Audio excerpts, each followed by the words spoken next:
Hi everybody and welcome back to my channel. If you're new here, my name is Alicia and I'm the owner of Alicia Be Creative.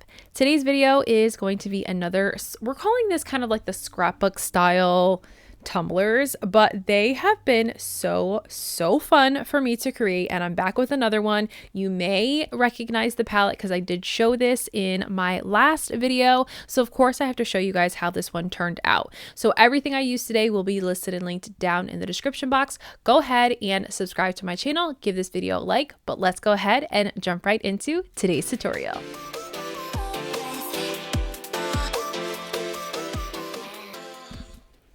Okay, so I wanted to start by showing you, of course, the palette we're going to be working with.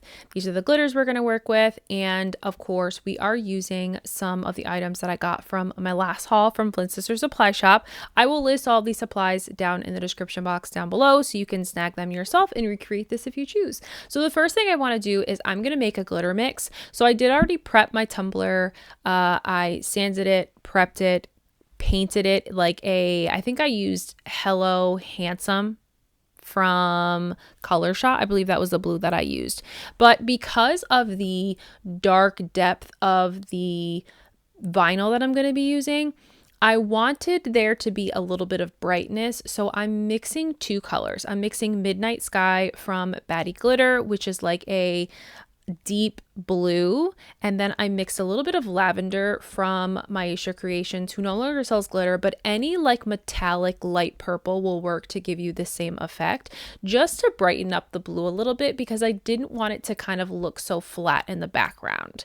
So now that we have our glitter mixed, I just did, you know, like an equal 50-50, just enough to get that purple to really pop out, but really to still showcase the blue. So we're going to go ahead and add Mod Podge to our tumbler. As I've mentioned in a couple tutorials, I have been going with and utilizing gloss Mod Podge, which actually dries much slower than matte Mod Podge, in case you didn't know. So that has allowed me to definitely have a little bit more working time and have less issues with needing to go in with a second coat of glitter, because I am just one person. I'm just a person who just would prefer to do one coat of glitter.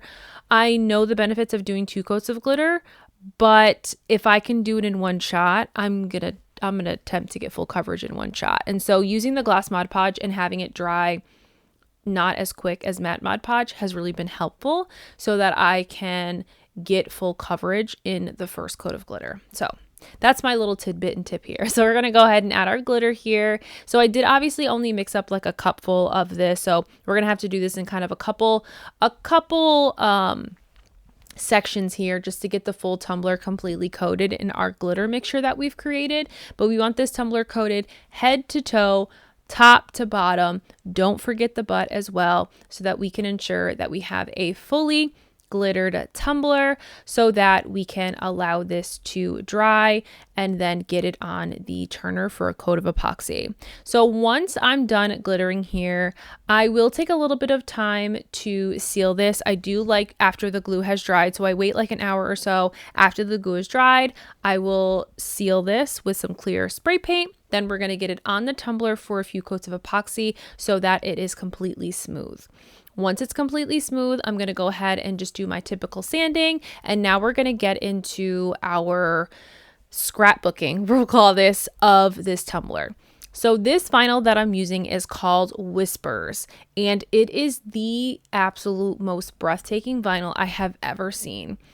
It is got birds and butterflies and purple and like pink mauve colored florals, and it is just to die for. I want to be in whatever fantasy this vinyl is depicting, because it's beautiful.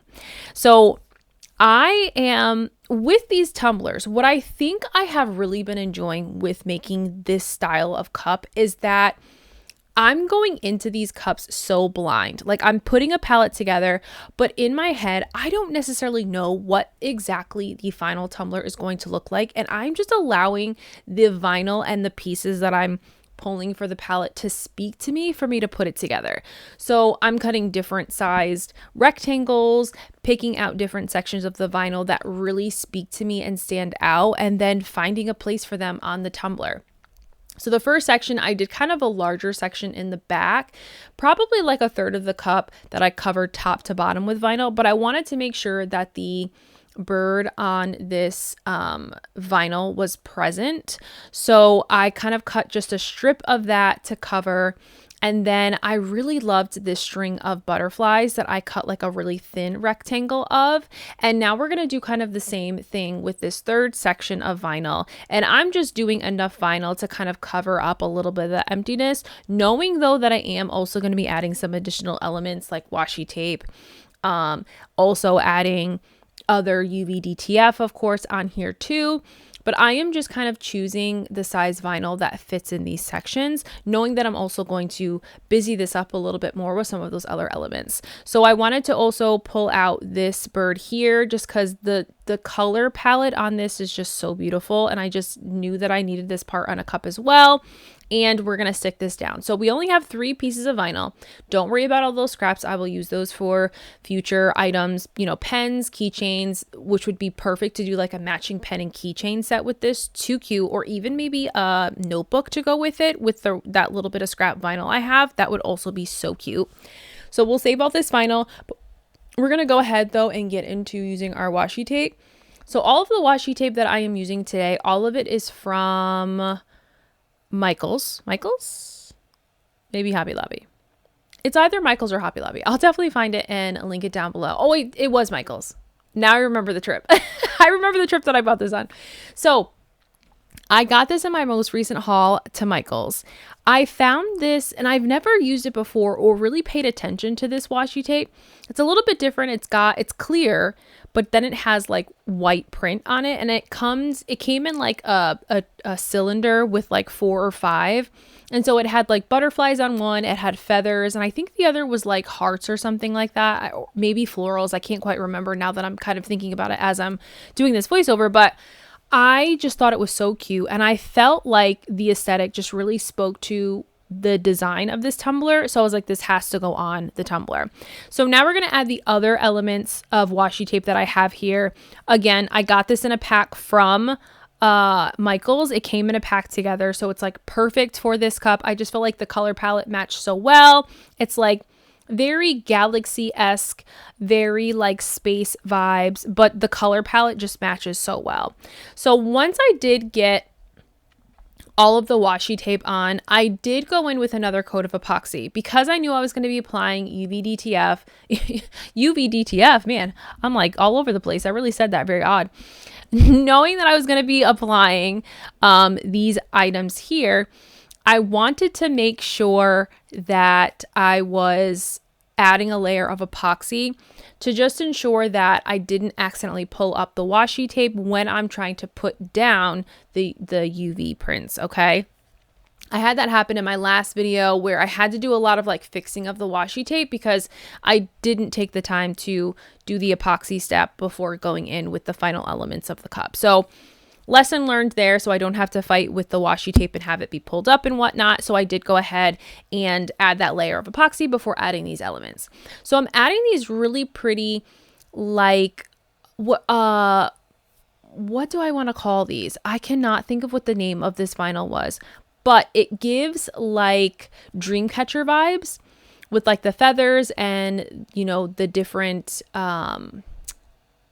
florals that go with it, and also the planet elements too. It kind of just added to the element vibe with the washi tape, which had more of like a galaxy vibe. So I just knew that this was going to be going on here. So I'm just cutting a few of these sections and kind of putting them towards the top of the cup to kind of just look like they're hanging on, you know, in the front or on the top of the cup, what have you, just to kind of again fill up some of that space here. My goal here when I work on these cups, and I said this in my last tutorial, is to fill up the space but not overwhelm the space, if that makes sense. So making sure that wherever I'm putting elements that it makes sense and it complements it, but it doesn't overtake whatever I'm placing it on. So like with my florals, you know, I'm putting those floral sections, this floral UV DTF sheet, I'm putting those kind of like in the corner at the bottom of some of those vinyl sections so that the vinyl is still very much present and you can see the elements from the vinyl,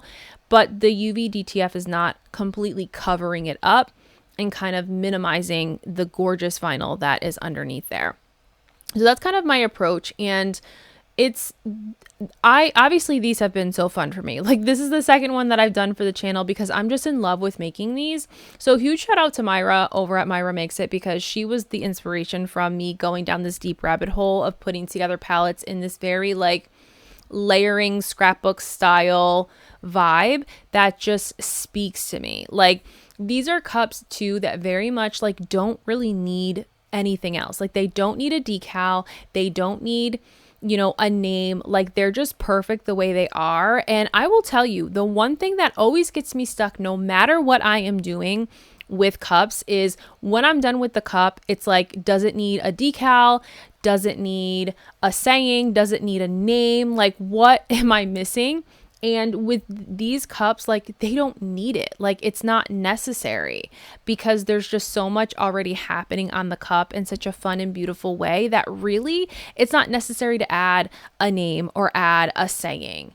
So I think that also takes a little bit of the pressure off myself too with creating, because sometimes the decals is where I get stuck most often. And this obviously has plenty of decals, but it doesn't have like wording or quotes or sayings or a name or something. So I think I'm just loving this because I'm still able to work with so many of the elements that I love to play with: glitter, vinyl, washi tape, UV DTF, all of the above, but I don't have to then get stuck at the end with what else does this need. So I have just been loving these. And again, like, there are so many different ways that you can create these cups with just stuff you already have. Don't feel like you need to go out and buy a whole bunch of stuff.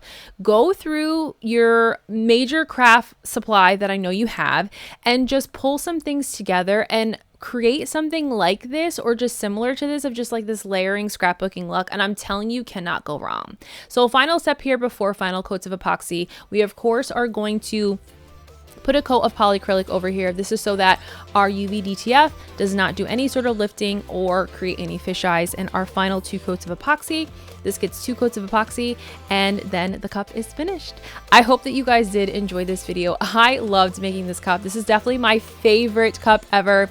If you love this, definitely be sure to give this video a thumbs up, subscribe to my channel if you aren't already, and hit that notification bell so you're notified when I post my next video. Thank you guys so much for watching, and I'll see you guys again in the next one. Bye!